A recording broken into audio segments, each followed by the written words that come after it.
Welcome, everyone. We're so glad to have you here. For those of you in the room, we appreciate you taking the time to come out and be a part of this. And for people online watching, we appreciate that you've joined us. My name is Keely Moore. I'm the Chief Communications Officer. And today we'll be having another one of our town halls. We started these a couple of years ago. This is something that just allows us to be able to share the updates that we have going out throughout our city.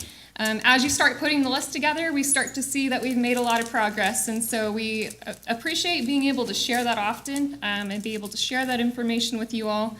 And so our overview for tonight is we'll do some staff introductions, we'll review some of our project updates for you all and allow you to ask questions along the way, and then we'll end with question and discussion time. So at this time, I'll go ahead and allow staff as well as our commission to introduce themselves. You want to start with Scarlett? My name is Scarlett Disker. I'm the Chief Financial Officer here at the city, and I'm currently serving as the interim city manager. So I have several roles, and it's been very exciting, so thank everybody for coming. We'll go down the line. Matt Landry, City Commissioner. Jeff Parsons, City Commissioner. Vice Mayor. And Vice Mayor. Jose Lara, City Commissioner and Mayor this year. Good evening, everybody. My name is Jeanette Vasquez, and I am a city commissioner here in Liberal. Ron Warren, City Commissioner. Brad Beer, Assistant City Manager of Operations. Alicia Hidalgo, City Clerk. So now that you know everyone in the room, we'll start starting off first with some of our completed projects. So end of summer is always extremely busy for us as we transition from one season to the next. But you'll see we've got quite a bit that we've accomplished, starting off with talking about some housing. We have several housing developments going on right now in Liberal. We've got several hundred actually homes in production at this moment. But here this last quarter, we did approve some plat changes as well as an RHID, a Rural Housing Incentive District project for Southeast Liberal near Larry and Hickory Streets. And so we are looking at, in that area, the developer putting in 65 single-family homes. So that continues to grow our housing market here in Liberal, both single-family homes. We've got some projects as well, still in the works for multifamily dwellings and rental units. So every home that we bring onto our city and bring into the market allows the chance for people to move into those different spaces. And so we're excited to get a lot of those started. There's been great progress on our Atunio addition on the south end of town, as well as our addition on the north end of town. Chip seal street maintenance did happen over this last quarter as well. So we did crack and chip seal on northeast Liberal streets, as well as we did add Western Avenue to this year's cycle and rotation. For many years, we weren't quite keeping up with our maintenance schedule as we could have, and so we're doing a lot more to be able to make sure we've got preventative maintenance in place. And so this, again, is very much preventative maintenance. We wanted to add Western Avenue on because we did not want to see that expense go up in future years, and so we did get that changed. We also recently completed a lot of street markings throughout Liberal. I saw them even out this morning over on Western Avenue, adding some additional pavement markings, crosswalks. And so we've added those throughout Liberal, not just in that northeast area. So you'll probably notice those, especially in school zones as well. We did replace our rec center roof. It was a needed repair already, but this does allow us also to be able to have a good solid roof to be able to put our solar panels onto to help with producing power here to power this building. And so we did complete that. In the process of that, we ended up having a new gym floor put in as well. We did have some issues with some of the parts of the flooring that kind of came apart during that process, and so we did recently get that refinished, and the contractor helped with that cost as well for that project. Our community splash pads, we did open them for a weekend. It was very exciting for that weekend, but we did have to come in, and we are putting the final touches on those right now with sidewalks leading up to them, as well as some protective fencing to help keep kids corralled inside of those splash pads. It was really exciting to see them out playing in those, and so again, we feel those are wonderful additions to the community. We have McCray Park as well as McHugh Park on the north end of town that have those splash pads now. something that we really feel is going to be well utilized by the community. And then this last quarter, we did also help with the health fair sponsorship for the community health fair in October. So with that, we did put forth $30,000 to be able to support free lab screenings for the community. So they did have a record turnout this year with 1,430 people going to the health fair to get free lab screenings. That's a very important part of our community. The wellness of our community depends on the wellness of our people. And so that's something that we're very proud of, being able to help with that sponsorship. It did spur a couple of other donors to help step in to help with those low-cost screenings as well. So that is something that was new for us this year. Over the last fall, we're always looking at the budget, but we did recently complete our budget for 2025. That did result in a 3.8 mil reduction, and so it held us at a stable budget compared with our 2024 numbers. When you take into account the cost of inflation, some of the changes and the increases that we do expect for 2025, being able to hold at that number was impressive, and so we really thank all of our staff who work to help keep that number contained and do a great job at going through and looking for different efficiencies that we can put in to help with our budget. The railroad crossing elimination grant was submitted. We did have several rounds of public engagement around that project to be able to help support a grant application to do a development study for site locations for an overpass crossing to be able to help with the delays and a lot of the safety issues that we see currently with our block train crossings throughout Liberal. So we did have a great turnout from the community for those discussions, as well as a survey to be able to help us to support our grant. We turned in more than 220 pages of documentation to be able to put forth that grant, and so we are awaiting the decision. It's a federal grant that would provide a large portion of that cost to be able to move us forward with that. So if we were to obtain that grant, we would use those funds to be able to help with the necessary environmental studies that are required to be able to move forward into obtaining federal dollars for the actual construction. So this is a very long process that we've started. Very well could be 7 to 10 year time frame before we see something maybe constructed. And that all depends on the timing of these federal dollars and our ability to obtain those. A couple of other things that we've done recently, lots of stuff online. So we did create a museum website for the Mid-America Air Museum. Found that there were quite a few people on our main website looking for that information. So we did build out that website. It's going to be great exposure for people to be able to see our entire collection, see a listing of all of our planes. People from around the country and really around the world come out to our museum. And so it's got a much better public profile out there for people to take a look at. And so we're proud of them and the work that they do out there. This has been a record year for the museum in terms of attendance. And so we want to put that out there and remind people of the great asset that we have in our community air museum. Online permits and licensing also started recently through our building department. And so we now have the ability for people to go online to be able to submit permits for building. We have licensing for contractors available online, as well as business licenses that you can go on and complete online. That was very paper heavy and took up a lot of people's time having to come in back and forth, get their forms together. Everything's now online for them to be able to do from where they are. And so that was a great way to be able to help streamline that process for people, especially as we look at being friendly towards welcoming people into the community and establishing businesses. That was a great way that we were able to work to really streamline that process for them and make it easy. And then Adventure Bay slide repair is happening now. They're finishing that up. If you didn't know, we've had several of our slides closed over recent years just due to safety. And so they are doing a gel coating repair to be able to reopen all of those slides for the upcoming season. So we're excited to get all those back in operation. It's something that's quite needed just to keep those safe for everyone. Are there any questions so far on any of the projects that we've completed? Any other comments?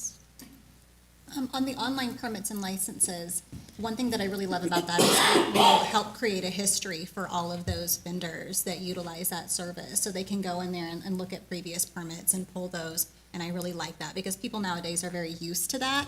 So we want to try to provide those types of resources to people who want to do business here. That's one thing I really like about that. All right, so jumping into some of our projects in progress.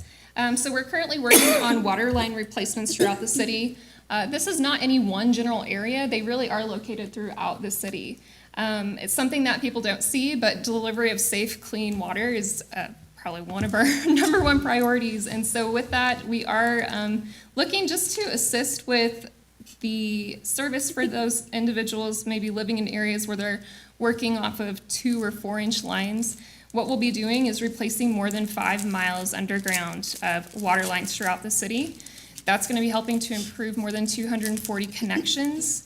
And again, it's going to be upgrading from 2 to 4 inch lines to larger 6 to 8 inch lines, just depending on the volume and the need there. So as we've continued to grow, we need to make sure that our infrastructure and our resources below ground are also taken care of. So that is a massive project, something that we've worked really hard to be able to put together.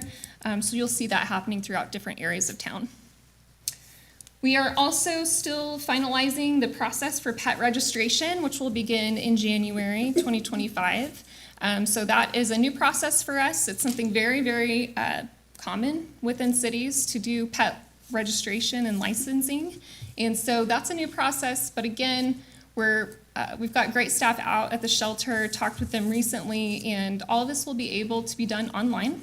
Makes it really easy to go online, register your pets, fill out your information. You can upload their spay and neuter information. You can upload their rabies vaccination information, and then you'll be mailed a tag for your pet to be able to make sure that, one, if you're separated from your pet, we'll have the registration, we'll see that animal's picture, we'll be able to return them to you in a faster way. So this is, again, another way that we're able to make sure that the animals within our community are staying up to date with vaccinations. It's especially important for public health, as well as making sure that we're doing everything that we can to help control the stray animal population. That continues to be an issue, and I will say, beyond this process, there have been a lot of other efforts that our animal shelter has gone through this past year to be able to help. They've done low-cost spay and neuter clinics that have allowed people to come in and pay those lower fees to be able to have their animals altered. They've partnered with a lot more shelter resources to be able to get those animals off to shelters that have availability so that we can keep up with that issue. So again, that's something that you'll see more information coming out about that. So please do watch our ongoing updates on our social media as well as our website for that. We are also working to redesign our city website. It has been outdated for a few years now, and certainly we have a lot more people who use that through their mobile phones. And so by Christmas, we will have a new city website launched. We're really excited about it. The redesign of it looks good, very user-friendly, and so you'll be seeing that change as well soon. We did also speak with some consultants for part of a transportation study that's happening here in Southwest Kansas along Highway 83. So Garden City applied for a federal grant called the Safe Streets for All grant. And so what this does is allows communities to come together and pool their resources and be able to look at transportation needs and studies around safety. So we were one of several communities along Highway 83 that were selected to be able to speak with consultants and experts, provide data, and be able to receive a development plan and a safety plan, especially for certain areas of concern within the community. And so it'll be great to have that outside look at our infrastructure and our connections to see where we need to make those improvements. The great thing about it is we didn't have to pay anything into it. It was actually funded, again, by a federal grant as well as by the Department of Transportation. So we're excited to have that. It's something that we don't currently have in our plans and something that will pair nicely with our comprehensive plan moving forward. And then another one that we've got still ongoing is Washington Avenue between 2nd and 4th Street. If you haven't driven through that, it looks a lot different. Staff has gone through and they're starting to replace the gutters, sidewalks in that area, the curbing in that area. We do own that municipal lot that's located near, behind the landmark to the east.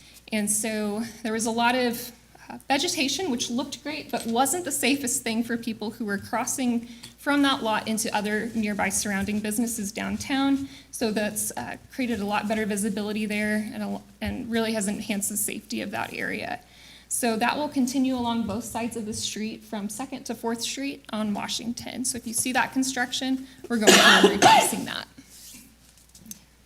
Any questions on those projects? Comments? I just wanted to comment really quick about the website redesign. First of all, thank you to Keely because she's done great work with this. When she first came on board, we had several broken links and several things that needed to be addressed. We just needed a whole makeover. So she's done a great job with that. But I also wanted to add something that came up recently that her and I have been collaborating on and felt like there was a need, was just more information for the public on how to plan for special events. So we've come across instances lately where people want to have special events, a parade, an outdoor event, different things like this. And so we're creating a piece of the website that says planning an event in Liberal, this is what you need to know. And then we're going to hyperlink forms and different things that people need so that we have everything housed in one place and there's not confusion about how many forms and who they need to talk to. And Alicia's done a great job in helping me with ordinances and all those types of things. So I am excited about that because I think it will streamline those types of processes for people, especially people who are very involved and active in our community and want to make it better. We want to make it easier for them to do those things. So. Yes. The website is very much always a work in progress. So it's been exciting again, though. I'm glad we're going to have it by Christmas. That'll be a nice gift for everybody, I'm sure. Some additional projects in progress. So we did break ground on our pickleball courts over north of the rental building at Bluebonnet Park. We cut into the ground and then it started raining. So that's what happens when you have a special project planned. But they are working through that. We have staff are going to be installing those because we did go out to bid and found we could probably do it a lot cheaper ourselves. And so we are using our staff resources to get these installed. It'll be 4 pickleball courts altogether. So again, another nice addition to the community. I didn't know about pickleball until about a year ago, but it's a big deal. So we're excited to be able to put those forth for people. We did also launch our community mural project. So our mural project was part of a grant that was awarded to us from the Kansas Arts Commission to be able to help create a mural within our city. And so we recently kind of wrapped up our first round of public engagement around that project. What we will have on this mural is our name spelled out large, really large, like 20 feet long, across a surface that we'll be installing over at Light Park, facing towards Kansas Avenue near the corner of the pool. It'll be illuminated at night, and what we intend for that to be is really a reflection of the community culture. So we reached out into the community and said, what's important to us? What are some of the things that you feel like define our community? And what are some of maybe the specific people or places or things that you would want to be worked into a mural that represents us? And so we got almost 350 responses to that initial survey. We talked to a lot of students, especially in the schools, and they were very excited about being able to be a part of that. It's something that's going to be around for their lifetime. Our commission did recently approve our contract with our artist, who is Corinne Gallo. She's a local artist, and she's a local business owner. So what we've done is we drew out our top 7 themes from our community engagement. We've given that information over to our artist, and so she'll be creating 3 different concept designs, all with different types of styles, with a different type of look. And then we'll be taking those sketches forward, we'll put them out into the community and allow everyone to vote on their favorite. So you'll be seeing that information hopefully towards the beginning of this next year. We'll again have another round of public voting on that, and then we'll get started on that project. So again, it's something that we were excited to see. It's available through grant funds, and so we're excited to get that off the ground. Our depot building, so we do have some structural issues, some foundation issues, as well as roof issues for our depot building, which houses the Chamber of Commerce. And so we did recently approve to be able to submit a historic preservation grant through the state to be able to help us with some of the repairs that we know that we're gonna need. When you've got both roof issues and foundation issues, any water is gonna be a problem. And so, with these buildings, they're an important part of our community, they're an important part of our history. And so we wanna do what we can to be able to preserve them and keep them around for a long time. But we also wanna do it in a way that's fiscally responsible. And so we are applying for funds again, to be able to get that project moving forward as well. And then we are continuing on with our solar energy project installations. So we do have our projects live at the fire department, the animal shelter, the police department, I think is still kind of in the works, but wrapping up soon. As well as we are, again, installing panels over on the roof that we just replaced here at the rec center. Wastewater treatment plant, that's a ground mount that's over off of Country Estates. If you see that, that will be helping to power our massive wastewater treatment plant. Lots of energy is needed for that. This was a great way to be able to help offset some of those operating costs well into the future. Any questions on those or additional comments on any of those? My comments about these, everything on this slide is very interesting because they range in price from $10,000 to multi-million-dollar projects. But all of these things are important to somebody in the community. We've been approached several times about pickleball courts. Brad's group made that happen. I'm personally excited about the community mural. That's just something that will enhance our parks, make a nice little photo area, and kind of put a stamp on liberal. And we're doing that for a very good price. And looking forward to that. And as far as the solar energy installations, here in the near future, and I've told the commission this, I will start reporting on cost savings from that so that we can keep the public informed on how those solar panels are working for us and also the taxpayer. So. Definitely. Okay. So we are still continuing as well to work through our comprehensive plan. So at this point in time, we've done all of our community engagement. We've had listening sessions. We've had breakout sessions for people throughout the community. We continue to meet with our consultants monthly as they work through the final phase of putting together this plan. It's going to be a really long document. There's a lot that goes into planning the next 10 years of Liberal. But with it becomes really simple once we start to put together our values and some of those goals. The goals are very clear for us. And again, this is just a draft, but there were 5 areas that we identified through conversations within the community, as well as through observations of our current infrastructure and needs by city planners and consultants that we've been working with. And so those values that were identified were for Liberal to have safe and attainable housing, to have safe and efficient transportation connections, distinctive places and community spaces, a place to play for outdoor recreation, and then economic development opportunities certainly was probably the one that we heard most about was economic development.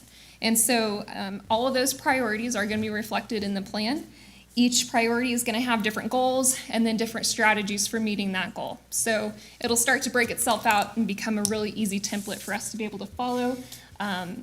The great thing about that plan is, again, it was created by the community, and so we know that what we're working on is what our community has asked of us, but it does allow us as well, as we switch from, maybe leader to leader, or one commission to the next, you've got this continuity in that plan. So what we're looking at right now, they are working on some land use maps for us, which is going to be a very different concept for us. We're trying to wrap our brains around, right now we have space in Liberal and we have a zoning map and we know what can go there. But we haven't really looked so much from the city planning perspective at creating places instead of just spaces. It's a very different concept for us, but once you start looking into it and seeing the types of things that make a great neighborhood, that make a great city corridor, that make for, just really special, distinctive places and districts, it starts to make a lot of sense. So we're excited to see how that comes through. We went out into the community and asked them to put stickers on where they wanted to see what. And so that information is coming back through as well. And that will allow us to make some changes to the way that we're using the land throughout our community, as well as knowing where people want to see us to continue to develop. So we're excited to see those as they come out. Again, it's a work in progress, but that's where we're at with that. So the goal is hopefully by the end of the year to have a draft of that we'll put out into the community. We do have a project website, cityofliberal.org/launchliberal, where that plan will be posted. Anyone can go in, review it, make your comments for us, share it with us, and from there we'll move forward with that plan and be able to present it for the commission to adopt. So it's been a year-long process. We started this conversation back last fall. We've had a lot of great discussions throughout the community. I'm really excited to see this coming together because I think it's going to be a really solid plan for us in a lot of ways. So, any questions about the comprehensive plan? Or any other comments maybe from people who have been a part of those meetings? We've got several people who have been highly involved in that throughout the last year as well. So, okay. So future projects, we'll end on future projects. So some of the things we're looking into currently, we have our special projects manager, Steve, who's done an excellent job going through our golf course and being able to look at some of the different amenities and things that we can offer and ways that we can just improve our services overall. We definitely have an outdated clubhouse, and so we are looking at ways to be able to do some groundwork and some interior renovations to that space. It's highly utilized by the community. It's another area where we've seen record visitation this year. So, it's great to know that people are enjoying that and taking advantage of it. We have been talking about Star Bond project ideas, just in terms of, as we look at our future planning and the way that we want to grow our community, creating perhaps a special district where we're able to address different types of needs in the community. Maybe it's spaces for entrepreneurs to come in and open up their own businesses, a space to have a farmer's market that's larger, a space to have multifamily housing that's nearby for, people that have different needs within the community, entertainment spaces, again, those beautiful kind of places that we're looking at. So we do have the Department of Commerce will be here in early December to meet with different people from throughout the city as well as our city leadership to talk through some options for that. It's something that's been used in many different ways by lots of different communities throughout the state. The very first Star Bond project was the Kansas Speedway, so this has been going on for a long time. But the Lieutenant Governor is extremely interested in seeing Liberal have a Star Bond project, so we'll be talking with them about what some of those options are. It's great that we've been doing both our comprehensive plan and then walking into this conversation at the same time because we have a lot of really great community feedback to roll into that. And basically, the tax revenue that's generated from the Star Bond project or the things that are involved in that helps pay it back. Yes. So it's important that we pick solid things that are attractions that people want to be involved in, but they're very interested in Southwest Kansas. Yes, So- very much so. So other projects, so we did recently move forward with Architect to be able to continue working on our bus transit facility. Currently, we park our buses outside. We have had some issues with people tampering with our vehicles in those lots, but we also have our drivers who we want to be able to keep safe as they're prepping their vehicles in the mornings. They're out on, maybe cold days. We want to make sure that they have a good working condition to be in. And so we are creating a bus transit facility that's going to give them bays to be able to park those vehicles indoors securely overnight, as well as a better place to be able to have them dispatching and have an office space that they can work out of that's a lot more user-friendly for them. So that is, through large part, a grant from the Kansas Department of Transportation. So they'll be funding a significant portion of that service as they have since we started the program. We are also working through another grant. We're really grant heavy around here. We are working through another federal grant for the airport terminal project. So I did talk with Brian just today. We have completed all the environmental assessments that the government needs, which is a long process, but they have completed those assessments. They are pulling together to put together the RFQ to be able to move forward drawing together concepts. He anticipates possibly this upcoming year, 2025, having the parking lot area done, and perhaps 2026 or 2027, having the actual terminal done. So it's another project that takes quite a while. We have been recently to other regional airports in our area that have had these types of renovations done. So it was really exciting to see what their renovations look like, you know, Garden City, Dodge City, and have an expectation for what our project could look like as well. So. And then the other final project on here to discuss, the Liberal Cemetery expansion. So it's not something that a lot of people think about, but you don't, you know, until you need it, you maybe don't think about it. But our cemetery is an important part of our community. And so our staff does a great job taking great care of the grounds out there, but we're running out of space. And so as we look into our future needs, we do own property to the north of our current cemetery. And so we'll be working through the process soon on annexing that land into the city so that we can start our development there for additional space. Some of our preliminary sketches so far look like we may be able to add another 4,000 spaces, which should serve us for upwards of 50 years. So it's one of those things, again, that you don't think about it, but it is a very big part of our community and something that's much needed.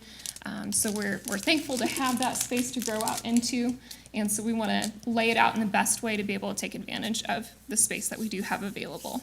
So, and that was my last future project. Does anyone have any comments on any of these projects either? I think one of the biggest things I like to say about these projects, you know, even just a bus facility, because we don't think about it. The employees they're the first ones going about 6 in the morning, even on the icy cold mornings, and they'll be the last ones who come in at it's frozen again. Wear and tear on the vehicle of our employees is also important to make is between all our completed projects is and manage to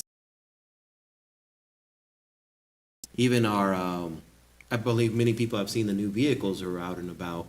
Most of that we've been able to do and keep our budget the same. So we're doing a lot of this advance. I mean, with the bus transit facility, that's something that I reported on at the last commission meeting that Karen Lafreniere has been working on since prior to COVID. So I think she started that.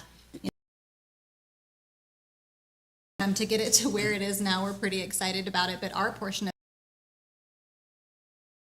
the rest funded by KDOT. So here as we begin. And as far as the airport terminal project, I said in a meeting a couple weeks ago, Brad, right, where we sat down and looked at some different concepts and designs, and a little bit pricey. We asked them to go in a responsible way. Mm-hmm. Yeah.